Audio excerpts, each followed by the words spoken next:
Bismillahirrahmanirrahim. Kita masuk bab baru, babul wudu. Babul wudu mana bab wudu, bab yang keempat, halaman 37.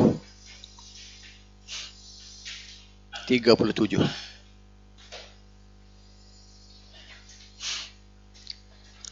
Definisi wudu. Sebelum tengok hadis tu, kita tengok dulu.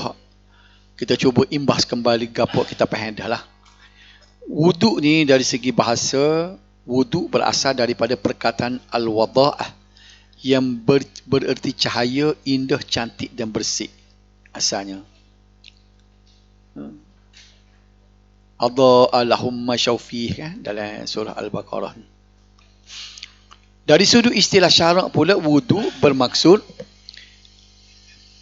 satu amalan dan perbuatan membersihkan anggota tertentu dengan sifat tertentu yang dimulakan dengan niat, membasuh muka, membasuh kedua belah tangan hingga ke siku, menyapu kepala dan akhirnya membasuh kedua kaki dengan syarat dan cara tertentu. Hukum dan pensyariatan wudu. Wudu merupakan suatu keistimewaan umat Nabi Muhammad sallallahu alaihi wasallam yang tiada pada umat terdahulu. Maknanya umat dulu sembahyang tak ada air sembahyang. Malah wudu membezakan umat Nabi Muhammad dengan umat terdahulu. Hukum wudu pada asalnya sunat. Tengok. Namun boleh berubah mengikut keadaan dan situasi sebagaimana berikut. Maknanya diri wudu sendiri itu sunat sebenarnya. Dia menjadi wajib dan fardu iaitu ketika hendak menunaikan ibadat tertentu seperti solat, tawaf dan menyentuh Al-Quran. Dia sendiri itu tidak wajib. Tapi dia jadi wajib itu ma la yatimul wajib illa bihi fahuwa wajib. Tidak sempurna sesuatu yang wajib melainkan kerana dia, maka dia jadi wajib juga. Kan, itu kaedah usul. Ma la yatimul wajib illa bihi fahuwa wajib. Okay. Jadi tiga tempat ni hak wajib tak? Sembahyang, tawaf tak boleh tak ada sembahyang ni. Menyentuh Al-Quran. Okay. Kemudian dia wuduk ni menjadi sunat. Selain wuduk yang wajib, maka ia adalah sunat dalam banyak keadaan. Antaranya ketika hendak membaca atau mendengar Al-Quran. Itu wajib. Baca, misalnya kalau kita nak baca di telefon, nak baca, tak jamuh lah. Sunat ada. Mendengar pun sunat kada ada air semaya. Mendengar hadis, orang baca hadis. Ni melalui kitab-kitab fiqh, ulama fiqh ni. Membaca kitab tafsir, kitab hadis dan kitab fiqh. Ketika berkhutbah, ketika melaungkan azan, duduk iktikaf di atas masjid, melakukan wukuf di Arafah, melakukan sa'i, menziarah makam Rasulullah, ketika hendak tidur, mengusung jenazah. Malah disunatkan dalam semua keadaan kecuali ketika berada di tempat buang air dan seumpamanya. Duduk saja-saja ni lebih baik kalau orang tu duduk dengan wuduk semua. Okey. Barulah masuk kepada hadis 33. Jangan jamu butir dia. Jangan jamu butir dia. Dia ni kalau macam ni ada ayat Quran kan? Tidak dibenarkan jamu tempat butir dia ni. Jamu lain. Dia boleh bawa. Boleh hakak jamu lain. Tapi kalau dah Quran disebuti Quran saja, jamu hakak pun tak boleh dah. Okey, faham tak?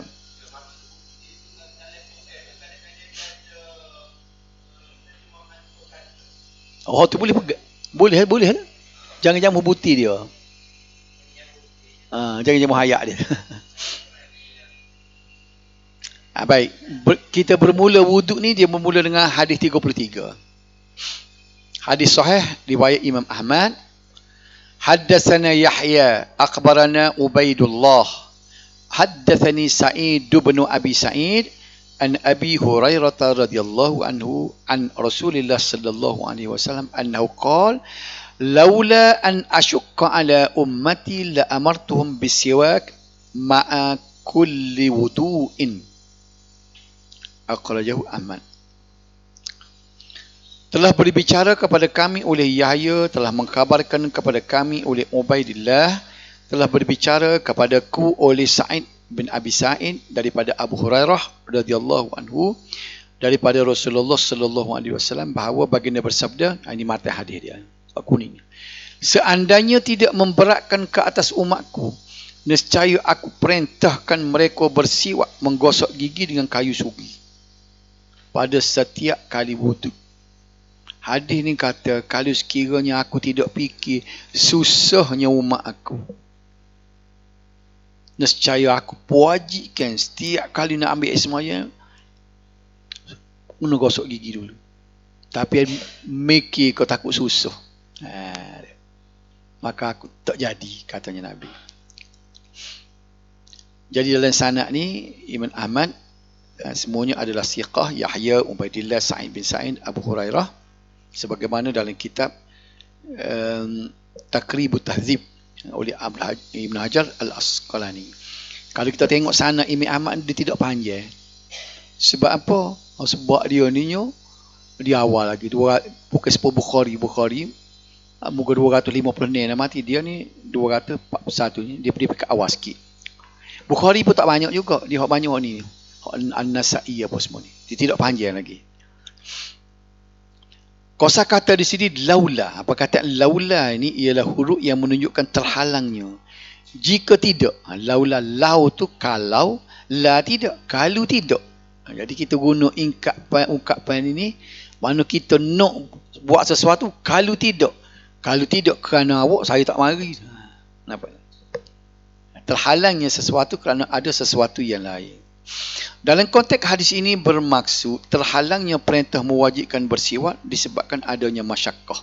Masyakkah ni kesulitan. Terhalangnya perintah wajib bersiwak kerana ada masyakkah depan dia, kesulitan. Hukum ni dia terpakai, hukum masyakkah ni diiktiraf. Al-masyakkah tajlibut taisir. Okey. Asyuqqa berasal daripada perkataan syaq, ia bermaksud bebanan atau kesulitan yang besar. La amartuhum pasti, la nescaya, la depan. Amartu, aku perintah, hum mereka. Tiga perkataan itu sebenar. La amartu hum, nescaya aku perintah mereka. Pasti aku akan memerintah atau mewajibkan mereka. Bisiwak, kalimah siwak dari sudut bahasa bererti perbuatan dan juga peralatan. Sementara dari sudut istilah syarak bermaksud membersihkan gigi dengan menggunakan kayu siwak. Dia asal beruh gigi dengan kayu sugi tu, kayu siwak orang dulu jual, asal dia. Seumpamanya untuk menghilangkan bau mulut dan warna kuning yang terdapat pada gigi. Peralatan lain tu diterima. Ulama terima juga mana terhasil fadilat bersih gigi, ngeberuh gigi. Hak asalnya kayu, tapi ulama kata boleh juga benda lain. Ma'a kulli wudu'in, setiap kali berwuduk, iaitu setiap kali ketika berwuduk. Wuduk, huruf waw jika dibaca dengan baris depan bermaksud perbuatan atau amalan berwuduk, tetapi jika dibaca dengan waduk bererti air yang digunakan untuk berwuduk. Itu waduk. Wuduk. Air itu dia panggil waduk. Hadis ini mengandungi penjelasan tentang hukum bersiwak atau bersugi. Amalan bersugi amat dituntut dalam Islam. Hal ini adalah disebabkan terdapatnya beberapa kelebihan dan keistimewaan bersugi, antaranya ini ada hadis Nabi, as-siwak matharatun lil fam mardatun lir rabb. Bersiwak menyucikan mulut dan mendapat keredaan Tuhan. Riwayat An-Nasa'i. Mana innamal a'malu binniyat, siap amal jadi dengan niat. Kalau nak pahala sunat, masa pergi gosok gigi tu kena niat semua. Kalau tak niat tak boleh pahala. Niat nak pergi itu sunnah.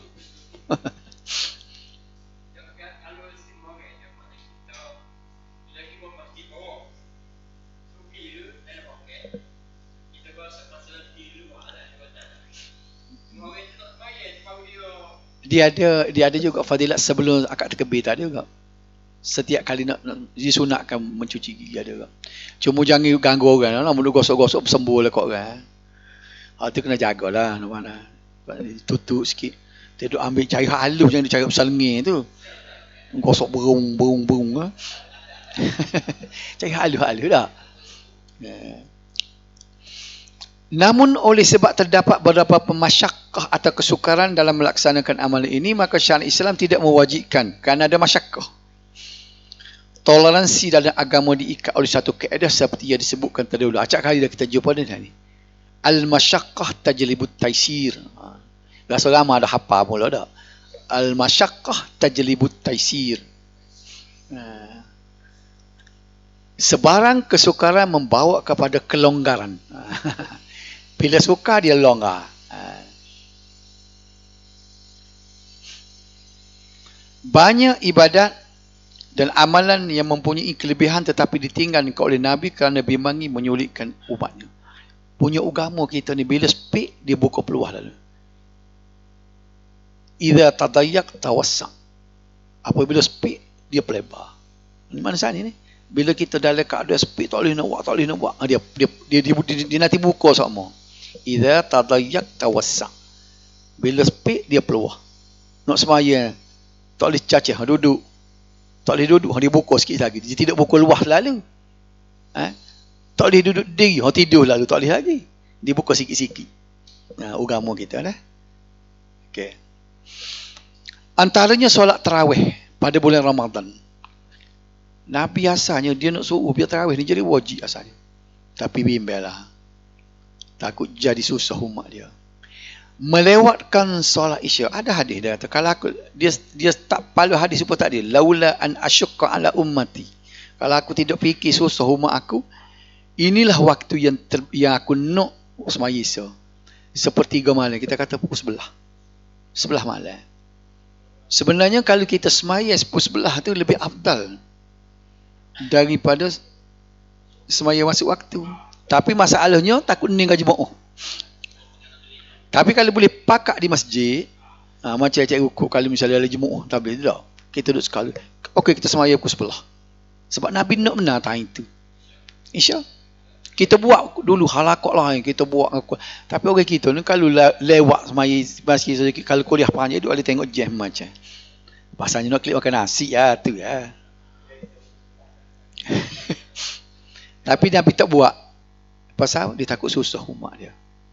Mana kalau kita ada program, kita duduk dalam tu, semaya buat kita, boleh buat. Cara masih isu apa? Teruskan lagi. Dia kita, kalau kata dalam majlis kita ada banking cruise. Kita ada ketah kerja 1, ketah kerja 2, tak sudah dah. Okey. Jadi, kita startnya, kalau depannya, lepas maghrib, jangan buti lagi isu. Buti sudah. Sehingga 1/3 malam dan sebagainya. Tidak bulan Ramadan. Dia tak sabit bulan Ramadan ini. Walaupun bersugi tidak diwajibkan, hukumnya tetap sunat muakkad. Tengok ni. Kena niat pula nampak tiap-tiap kali. Dia sebut sini bergigi pun jadi cuma afdal. Dia sebut ni. Lain dah. Takut tak mencapai pahala bersugi tu. Boleh dah. Sunat yang aman terutama ketika berwuduk dan solat. Manakala pahalanya hampir sama dengan pahala amalan wajib. Kita tak sedar benda ni tak? Nak afdal ke cari kayu suri lah. Aku dapat yang parawah sekali ni. Secara kontekstual, secara zahir kita tengok ni, hadis tersebut juga menunjukkan bahawa bersiwak dianjurkan pada sepanjang masa terutama ketika berwuduk dan solat. Sama ada semasa berpuasa dan atau sebagainya. Nabi dia bersiwak sehingga sahabat tak tahu nak bila, terlalu banyak. Bukan 3 kali sehari tak. Nabi bergigi dengan kayu suki sehingga tidak terbilang. Duk sementara dia siwak. Apa tak boleh poket son. Tika semangat ni nak beli, lepas tu dah tinggal rumah tak jadi pula.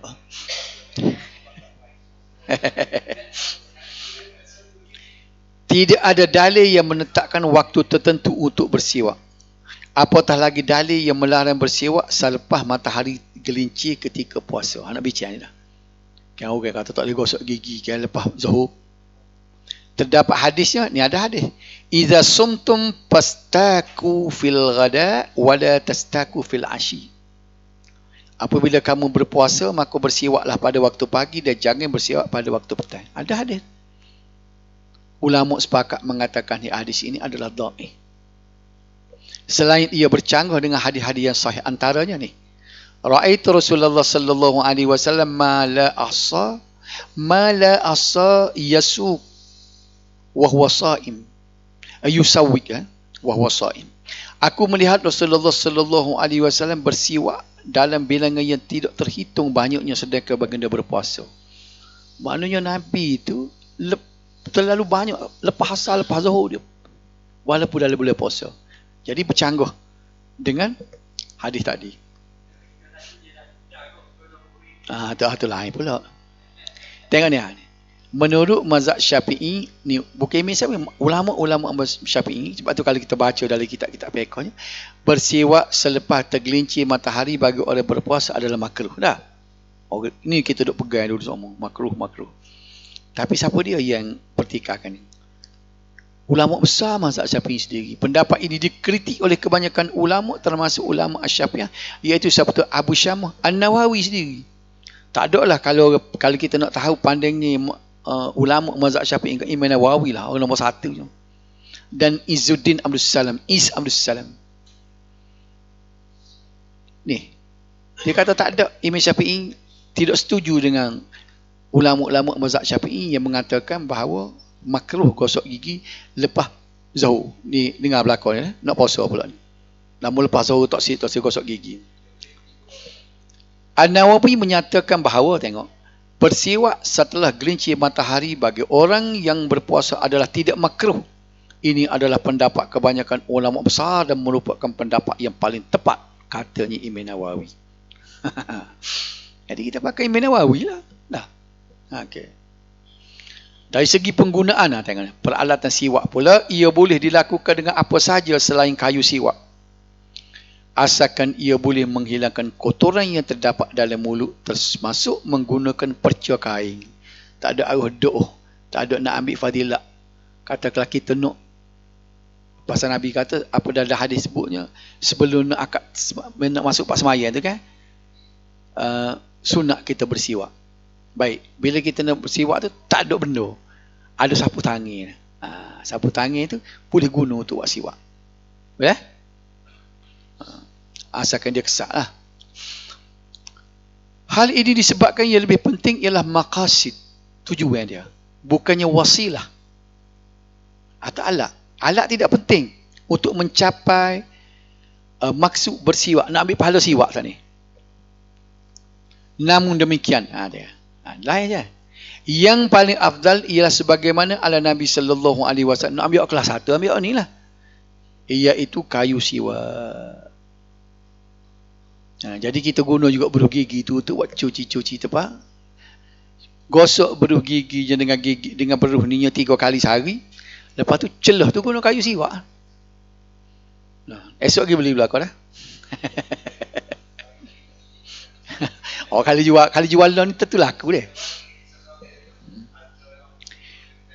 Dia mempunyai keistimewaan tersendiri. Saya pun dah kumpul dulu bahan-bahan ingredient hak duduk dalam kayu siwak tu memang.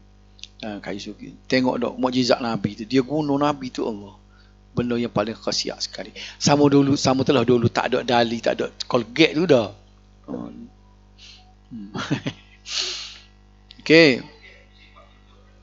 Istifadah. Colgate pada siwak lah, pergi buat gigi. Amalan bersiwak merupakan sunnah yang amat dituntut dan hukumnya adalah sunat muakkad.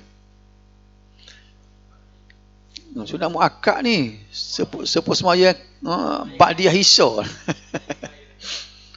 Inilah sunnah yang tertinggal. Sebab tak ada orang tulis buku dia tu, sunnah-sunnah yang tertinggal. Sunnah yang dilupakan. Kebimbangan terhadap kesulitan yang bakal dihadapi umat Islam merupakan faktor utama bersiwak tidak diwajibkan ketika setiap kali berwudu. Kita bahas itu, Nabi hampir-hampir nak wajib. Kan dia timbal rasa je. Waktu ia disunatkan bersiwak ialah setiap kali berwudu untuk solat dan lain-lain lagi lah. Ada soalan sini? Ada sikit lagi. Nak kisah lagi. Ni baru nak cara aku wudu. Oh tak ingat dah. Dari segi perubatan baca dah dulu. Baca tak ingat dah. Siapa dia boleh access dalam internet Google jumpa. Jumpa.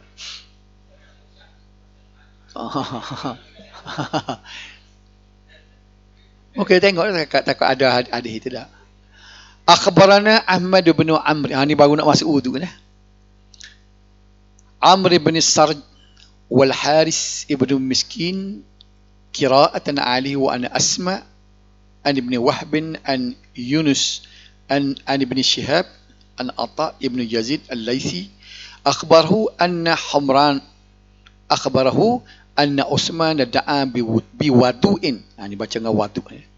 Faghasala kaffayhi thalatha marrat thumma tamadmada واستنشق واستنثر ثم غسل وجهه 3 مرات ثم غسل يده اليمنى إلى المرفق 3 مرات ثم اليسرى مثل ذلك ثم مسح برأسه ثم غسل رجله اليمنى إلى الكعبين 3 مرات ثم اليسرى مثل ذلك ثم قال رأيت رسول الله صلى الله عليه وسلم توضأ نحو وضوء هذا رواه النسائي.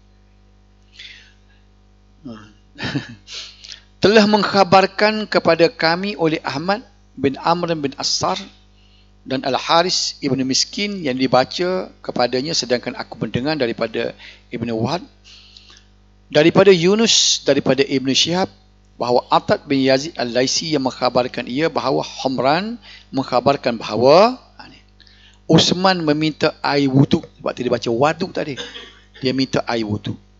Beliau membasuh kedua tapak tangannya. Tengok ni. 3 kali. Lalu berkomor dan mengisi air ke dalam hidung dan menghembusnya keluar. Kemudian memasuk muka 3 kali. Seterusnya beliau membasuh tangan kanannya hingga ke siku sebanyak 3 kali. Dan tangan kirinya pun begitu juga. Kemudian beliau menyapu kepalanya. Lalu membasuh kaki kanannya hingga ke buku lari sebanyak 3 kali. Dan kiri pun begitu juga. Lepas Sayyidina Utsman ambil semaya tu, lalu beliau berkata, dia kata guana, aku melihat Rasulullah sallallahu alaihi wasallam berwuduk seperti wudukku ini. Inilah dipanggil hadis marfu'. Hadis yang disandar kepada Rasulullah. Nampak tak? Kita belajar ni. Tengok, kita tengok tu. Dia bagi hadis-hadis lain pula. Tapi tekuk tak jumpa, tak ada hadis. Dalam kitab Perkuning je tak boleh tekuk dah. Tak ada hadis. Tak jumpa sahabat hadis tekuk. Baik. Ni telinga pun tak ada sini, tapi dia duduk dalam hadis lain lah ni. Baik. Ini hadis sahih An-Nasa'i. Semuanya tidak ada masalah, semuanya siqah. Okey. Sahabatnya ialah Humran. Kosakata di sini da'a ni minta. Apa kataan da'a ni banyak? Da'a minta, dakwah, ajak, jemput, berdoa. Sini da'a ni mana minta, iaitu minta air untuk berwuduk. Bi wadu'in, huruf waw dibaca dengan baris atas, bermaksud air. Kalau wuduk, maknanya air semaya tu. Perbuatan tu orang panggil wuduk. Ni waduk ni air, digunakan untuk berwuduk. Kaffaihi berasal daripada al-kaf yang bermaksud tapak tangan yang bermula daripada pergelangan tangan sehingga ke ujung jari ni sekat ni. Ni kaffai dia panggil. Kaffaihi pula bermaksud 2, musanna. 2 tapak tangan. Tamadmada memasukkan air ke dalam mulut dan memutarkannya ke dalam mulut kemudian meluahkannya atau menelan. Telan pun jadi terhasil sayang pasal kita komong air mineral. Nama Ismail tak ada air mineral. Mana? Kamu gok telah. Boleh. Saya. Dalam puasa. Istansyaka memasuk air ke dalam hidung. Istansara mengeluarkan air dari hidung. Istansyaka wastansara. Wajhahu mukanya. Muka adalah bahagian yang nampak apabila saling berhadapan. Batasannya ialah dari segi panjang bermula bahagian atas tempat yang rambut atas sekali hingga ke dagu bawah, manakala lebarnya bermula pada anuk telinga kanan ke telinga kiri. Tu panggil muka.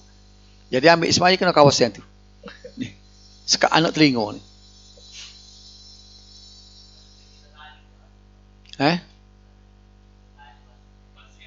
Nanti dia ada di kita kebican 3 kali. Lebih 3 kali itu tak boleh lah. Ilal mirfaq, hingga ke siku, dari hujung jari tangan hingga ke siku, dan siku adalah termasuk anggota wudu. Masah bi ra'sihi, menyapu kepalanya, iaitu menyapu kepala dengan air. Menyapu bermakna membasahkan bahagian kepala dengan air tanpa menyiram atau menitiskannya. Tangan, kepala sekali. Tu dah. Tu perbincangan mazhab. Mazhab Syafi'i kita lah. Mazhab Syafi'i kita ingin sangat 3 lah. Al-Ka'bain bermakna daripada kalimah Al-Ka'b yang bermaksud buku lali atau mata kaki dia panggil. Iaitu tulang yang menonjol pada pertemuan tapak kaki dengan betis yang berada di sisi kaki. Kalimah Al-Ka'bain bermakna kedua-dua buku lali kerana setiap orang mempunyai 2 buku lali. Nahwa wudu'i hadha, seperti wudu'ku ini, iaitu Uthman radhiyallahu anhu menyatakan bahawa beliau melihat Rasulullah sallallahu alaihi wasallam berwuduk seperti yang dilakukan oleh beliau. Ia bertujuan mengajar para sahabat tentang wuduk Nabi sallallahu alaihi wasallam. Jadi dia ambil sembahyang nak ajar sahabat dia. Kalau nak tahu Nabi ambil sembahyang lagu mana, supaya aku buat saat ni lah dia kata. Ini orang panggil hadis hadis marfu' kan. Hadis ini mengandungi penjelasan tentang cara berwuduk yang sempurna, merangkumi fardu dan sunat sebagaimana yang dilakukan oleh Nabi sallallahu alaihi wasallam. Melalui hadis ini, sebelum berwuduk, Uthman ibn Affan memohon air terlebih dahulu. Jadi inti pengajaran yang kita boleh ambil ni menunjukkan bahawa perlu membuat persiapan terlebih dahulu sebelum berwuduk. Sebelum ambil sembahyang dia kena buat persiapan dulu. Tengok air, kalau lepas air tubik kedok dulu. Dah, biar ada air dulu. Kemudian beliau memulakan dengan membasuh kedua-dua tapak tangan sebanyak 3 kali. Ini 3 lah. Okay. Seterusnya diikuti dengan berkomor serta memasukkan air ke dalam hidung dan membuangnya.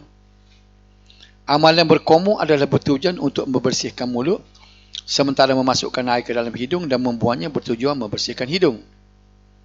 Berkomor yang sempurna ialah dengan memasukkan air ke dalam mulut kemudian memutarkan air. Dia tak boleh kita buh saja, kena putar agar segala sisa makanan dapat dibuangkan. Untuk mendapat pahala lah. Jadi ulama kata kalau buh saja dia tidak mencapai pahala tu. Sebab dia sunat ni kan. Sementara memasukkan air ke dalam hidung yang sempurna adalah dengan menyeduk masuk air ke dalam, betul-betul masuk ke dalam. Kecuali ketika berpuasa, maka dia dilarang menyeduk dengan kuat. Kalau puasa dia sesekat ni, sikit. Kita puasa bengi, jarang nak buat hidung. Kalau kita tengok orang ambil sembahyang, kayak 20 orang, tak ada seorang yang buah air dalam hidung. Sunnah yang dibiarkan. Dilupakan.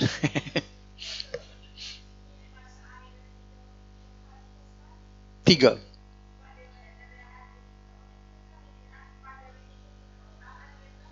Pala tidak royak. Nanti ada nanti nak baca depan ya. Dia akan sebut depan ni. Ada ada 2, ada 3 ataupun 1. Seterusnya beliau membasuh muka dan tidak dinyatakan batasan muka secara tepat. Oleh itu ulama menghadkan batasan muka dari segi panjangnya bermula bahagian atas tempat tumbuh rambut yang biasa hingga ke dagu atau janggut di bahagian bawah. Manakala lebarnya bermula dari anuk telinga kanan dan kiri. Kemudian diikuti dengan membasuh kedua-dua tangan sehingga ke siku, menyapu kepala dan membasuh kedua-dua kaki sehingga ke buku lali juga sebanyak 3 kali kecuali menyapu kepala sahaja. Ni. Kepala je sekali. Okey? Kepala je sekali. Keempat-empat anggota iaitu muka, kedua-dua tangan sampai ke siku, menyapu kepala dan kedua-dua kaki hingga ke buku lali ialah rukun wuduk berdasarkan ayat 5 dan 6 surah Al-Ma'idah. Dia pak je hak wuduk, hak fardu. Pasal sebut dalam Quran surah Al-Ma'idah ni dia pak. Saya tak bubuh sini. Idza kuntum ila shalah faghsilu wujuhakum. Basuhlah muka kamu. Start muka. Hak ni wajib ni. Wa aydiyakum ilal marafiq. 2 tangan kamu sampai ke siku. Okey. Wamsahu. Tengok ni. Hak ni kena sapu. Oh, tadi basuh. Waksilu dah. Wamsahu bi ru'usikum. Dan sapulah kepala kamu. Tiba-tiba pergi ke kaki pula. Wa arjulakum. Jadi orang petika, saat ni dia kata basuh kepala, sapu kepala dan dua kaki. Kaki ni basuh ke sapu? Saat ni dia lepas daripada basuh. Sepah sapu. Kali kira uang. Dan sapuhlah kepala kamu dan dua kaki kamu. Dehok mana ni? Dehok ni ke dehok tadi? Sini dia kena tengok dari segi nahawnya. Bagi atas ke bagi bawah. Dalam Quran ni wa arjulakum. Wa arjulakum, sedangkan wamsau bi ru'usikum si. Kalau dia ngah ni dia kena, kalau dalam Quran tu sebut wa arjulikum, barulah kaki tu jadi sapu. Kerana le tu bagi datah, maka dia pergi ke hak basuh tadi.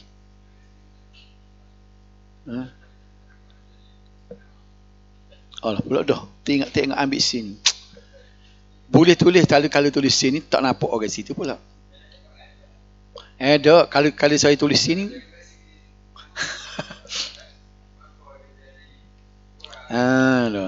Tapi orang tak ngaji nahwu tak apa kau? Orang tak ngaji nahwu tak apa kau? Nanti saya tulis sini dah.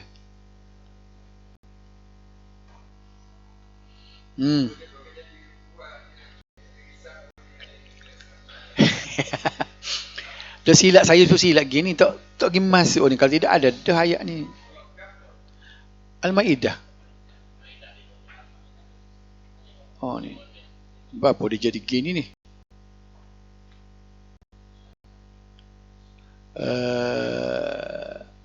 Nanti saya ambil ni, saya pinjam whiteboard demo ni dah. Whiteboard apa syarat.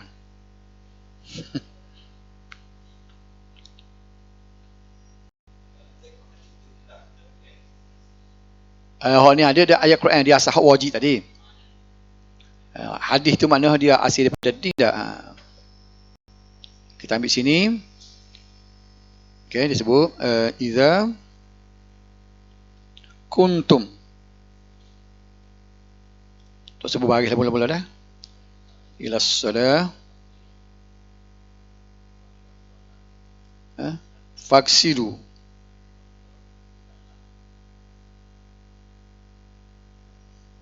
Lambat naik kau ni tidak dapat naik roaming.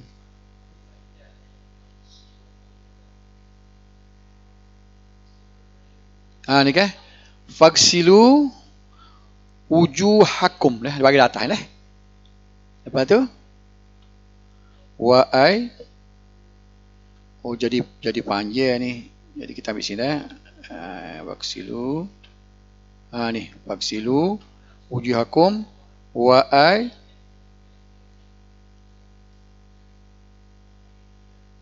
Tengok tu. Ilal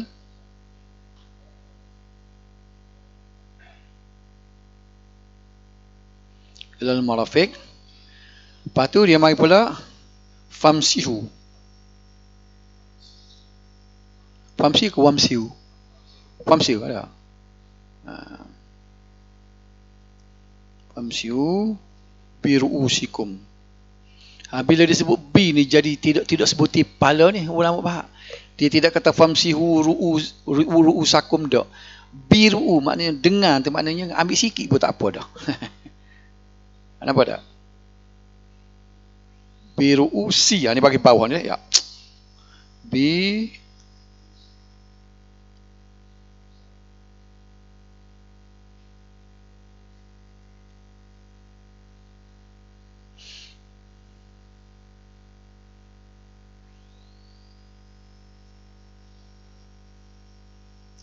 tak habis pun tak apa, ambil sekat ni dah.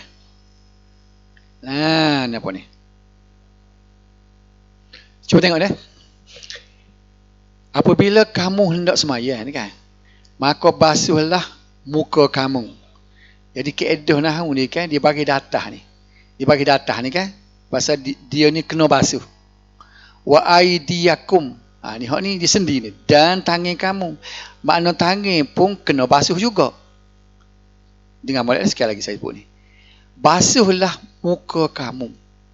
muka ni kena basuh. Dia berbagi datah. Dia kaedah dia hok kena basuh ni bagi datah. Kena buat. Wa ni dan tangan kamu. Orang tanya tangan kamu buat ke mana? Basuh jugalah. Pengecam mana bagi datah juga. Ni kaedah nahwu ni bagi datah juga.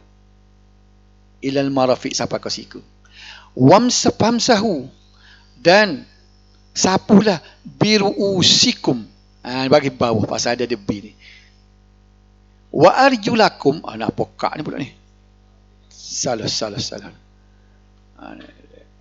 Okey. Plan ni tiba-tiba ni bagi datah. Dia tak turut si.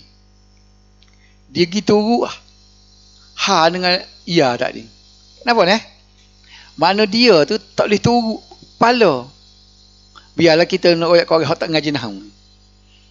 Dia kaedah dia turut, dia kena bagi serupa.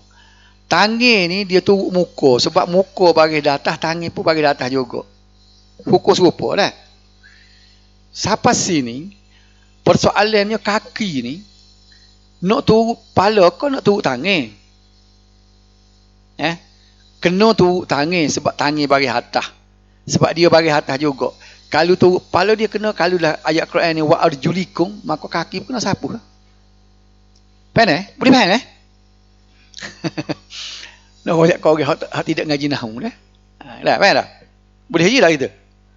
Jadi segi hukumnya kita turut hok bagi serupa. Tangan akan turut muka. Sebab apa nak jadi turut ni? Dia pasal dia ada wa. Wa ni makna dan. Dan ni tidak turut kan ni? Saya makan nasi dan lauk. Nasi pun kena makan, lauk pun kena makan. Dah. Dan ni benda serupa. Siapa dia boleh naik bah? Ahmad dan Aminah. Ahmad naik, Aminah naik juga dah. Jadi bila dan ni benda serupa. Jadi nombor satunya kita nak tahunya ni dan. Dan ni mana serupa hak ni dengan serupa hak ni dah. Cuma persoalan hak ni. Nak deng hak ni kan deng hak ni.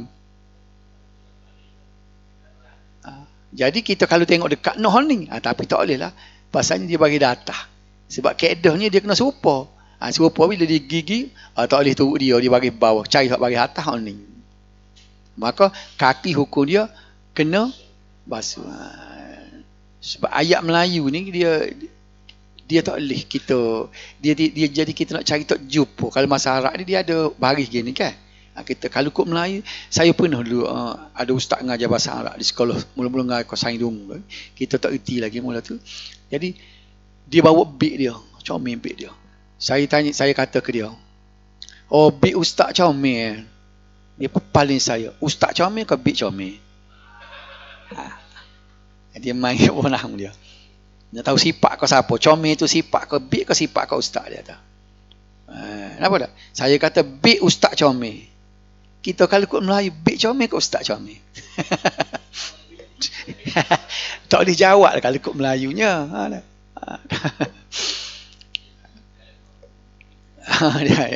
Dia ada idhafah ke bukan? Jadi maknanya pasal dia ustaz bahasa Arab, dia perangkap saya situlah. Dia royak tu saya tak faham kau satu mula untuk kita tak ngaji Arab. Baik, jadi pada situ dah. Jadi nak bicara ada 5 minit ke dah. Baik, jadi sebab surah Al-Maidah ni dia ada 4 saja dia sebut, 4 anggota tadi, maka dia hanya 4 tu saja kan yang jadi wajib. Sementara hukum membasuh kedua tapak tangan mula-mula ni merupakan sunat saja mengikut jumhur ulama. Manakala hukum berkomor dan memasukkan air ke dalam hidung terdapat beberapa pandangan. Tengok ni. Walaupun dia sebut 4 tadi, komor dengan masuk air dalam hidung ni, dia termasuk dalam benda khilaf.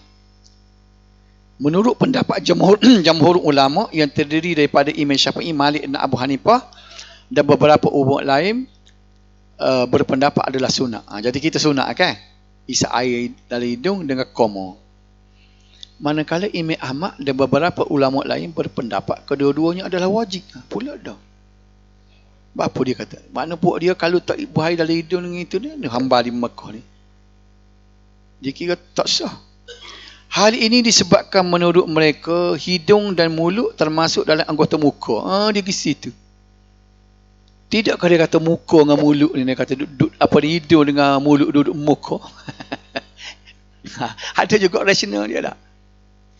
Sebagaimana disebut dalam ayat. Betul lah dia kata hidung apa ni, hidung dengan mulut tak sebut dalam ayat tu. Dalam ayat Quran tu tak sebut dah. Tapi oleh kerana dia ni termasuk dalam muka dah. Ni kata gua nak. Sementara membasuh anggota wuduk sebanyak 3 kali. Ni tanya-tanya. Ni, sedari kita tanya 3 kali. Iaitu membasuh kedua-dua tangan, muka, berkoma, masuk air ke dalam hidung, membasuh kedua-dua tangan hingga siku dan kedua-duanya kaki adalah sunnah. 3 jugalah.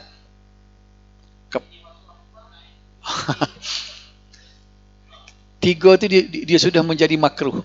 Baik. Dia tidak supa bacaan ketika sujud. Baca sujud kita sunat 3. So apa boleh 3, 5, lagi banyak lagi baik, lagi banyak lagi bawa kata semaisa kan tak? 11. Nak molek lagi 13, molek lagi 15. Dia kau banyak kau molek. Adapun ini dibahas oleh Said Sabiq dalam fiqh sunnah. Lebih daripada 3 dia sudah jadi makruh. Pasal dia benda ni melibatkan material, bazir. Said Sabiq bukan Said Sadiq dah. Dah, ingat dah. Jangan kiang hak tadi. Jangan samakan basuh wuduk ni dengan bacaan. Pasal bacaan tak bazir. Dan dia suruh lama sujud dah. Ada pais maya ni dia suruh guna yang minimum. Iktasid bil ma walau kunta fil bahri. Ni ulama kita sebut. Berjimatlah dengan air walaupun duduk tengah laut. Mana kita duduk tengah laut, air tu mewah. Tapi kalau kita ambil wuduk cara berlebihan, lebih 5 kali, makruh juga. Hukum makruh tidak hilang. Tak apa air banyak beli duk. Tapi perbuatan tu makruh. Dia jadi makruh tu. Makruh ni dia boleh mengurangkan pahala. Dia buat 3, okey, maksimal pahala dia. Dia buat 5, kurang. 7 kurang. Tengok dia jadi kurang pahala. Lama-lama banyak dia jadi berdosa nak pula. Pasal bazir air. Ada. Jadi semua ni 3 ni adalah sunat kecuali kepala. Begitu juga mendahulukan anggota kanan adalah sunat. Sementara itu ulama berbeza pendapat tentang hukum membasuh telinga. Pula telinga ni pula. Mazhab 3 pasal dia pergi ke meniga-niga. Dia memang dia berlaku khilaf kat kepala. Tapi wajib sah. Telinga lagi mana telinga? Mazhab Syafi'i menyatakan sunat, sementara mazhab Hambali mengatakan wajib. Wajib semacam Hambali. Pasal apa dia kata? Kerana termasuk dalam anggota kepala. Pula tadi. Tadi hidung dengan mulut masuk anggota muka. Telinga masuk kepala dia kata. Buat dia wajib basuh telinga. Tapi dia sekali dia buat gini je. Sebab dia sekali dia basah. Bagi dia famsahu biru'usikum tu dia paling kurangnya kena 1/4 daripada kepala dia. Kita Syafi'i, mazhab Syafi'i ni 3 helai rambut dah. Dia buat gitu, dia tarik ala kata. Dia balik mari, serup. Dia sekali dengan telinga lagi. Pasal dia kira kepala juga telinga. Sementara tertib antara anggota-anggota wudu adalah wajib kerana ia menggunakan huruf summa. Dalam hadis tadi kan? Summa. Semua ni harf sendi belaka. Kalau huruf waw dan dipanggil hukumnya lil mutlaqil jam'i. Semata-mata himpung. Tak tahu dulu ke dia. Saya dan Ali pergi ke sekolah. Tak tahu siapa dulu siapa ke dia. Tak? Sebab tu dia pakai lil mutlaqil jam'i. Kalaulah dia masuk melibatkan huruf fa maka saya pergi ke sekolah, maka Ali pun pergi juga. Itu maknanya tertib dia panggil. Ada tertib. Siapa pergi dulu? Saya pergi dulu. Baik. Tapi kalau dia kata saya pergi summa kemudian, dia panggil tertib litarahi. Tertib tapi berjarak jauh. Jadi tertib. Bila dalam hadis ni guna tertib, maka dulu ke dia itu kena ambil kira. Tak boleh basuh kaki dulu pada muka. Pasal ada summa. Dalam Quran dah tak sebut tertib. Dalam hadis ni sebut tertib. Kata tak? Istifadah. Tekok. Tak ada hadis. Ialah sebab tu Imam Iraqi dia cek balik hadis-hadis yang dibawa oleh Imam Ghazali tu. Dia ada dia terambil hadis-hadis yang dhaif lah. Imam Ghazali ni. Betul, sebab tu Imam Nawawi apa tak terima. Tekuk tu sebahagian daripada anggota sunat. Dalam kitab Perkunding tu dia ambil daripada Ihya tu. Dalam Ihya dah sebut dah. Pasal tekuk. Siap ngedoa dah. Tidak ada hadis. Tak ada hadis doa. Doa lepas wuduk ada. Disyariatkan berwuduk sebelum solat dan hukumnya adalah wajib. Memanglah. Wuduk yang sempurna meliputi amalan fardu dan sunat. Ya, bila dia sebut fa ahsana wudu'ahu man tawadda'a fi baitihi wa ahsana wudu'ahu, yang Nabi sebut siapa dia yang ambil sembahyang di rumah dia dan dia fa ahsana wudu' dan dia mengelokkan wuduknya, maknanya termasuk fardu dan yang sunat. Mana kalau kita basuh pak anggota saja tak sempurnalah wuduk ni. Sah. Boleh kita guna ni bila tak ada air. Duduk Mekah, duduk share air. Ada kita share airnya sebotol. Hak lagu ni kan, tak sudah buatlah 3 kali. Anggota sunat pun tak buat dah. Betul tak? Air terhad. Jadi benda sunat ni apabila keadaan speed gitu tak boleh buat lah dia. Jadi ingat, wuduk yang sempurna yang Nabi sebutnya, man tawadda'a fi baitihi fa ahsana wudu'ahu, dia ambil wuduk di rumah dan mengelokkan wuduknya, makna termasuk fardu dan sunat. Tertib antara anggota wuduk adalah wajib kerana huruf thumma ialah huruf atf. Dia panggil huruf sendiri huruf atf, yang menunjukkan berturutan, dulu dan kemudian. Disunatkan membasuh anggota wuduk sebanyak 3 kali kecuali menyapu kepala. Ni dia ambil daripada pandangan mengikut ulama hadis ni. Kalau mengikut mazhab Syafi'i kita, kepala pun 3 juga dah. Ulama-ulama Syafi'i kita. Tidak 3 juga tidak. Kewajipan seorang hamba Allah adalah melaksanakan ibadat dengan serius dan mematuhi setiap perintah tanpa melihat kepada status sesuatu perintah sama ada sunat atau wajib. Patut kalau orang nak takarrub, nak berdekat diri dengan Allah, dia tidak cara sunat wajib asalkan Tuhan suruh buat. Sunat ke? Sunat ke wajib? Sunat tak payah buat.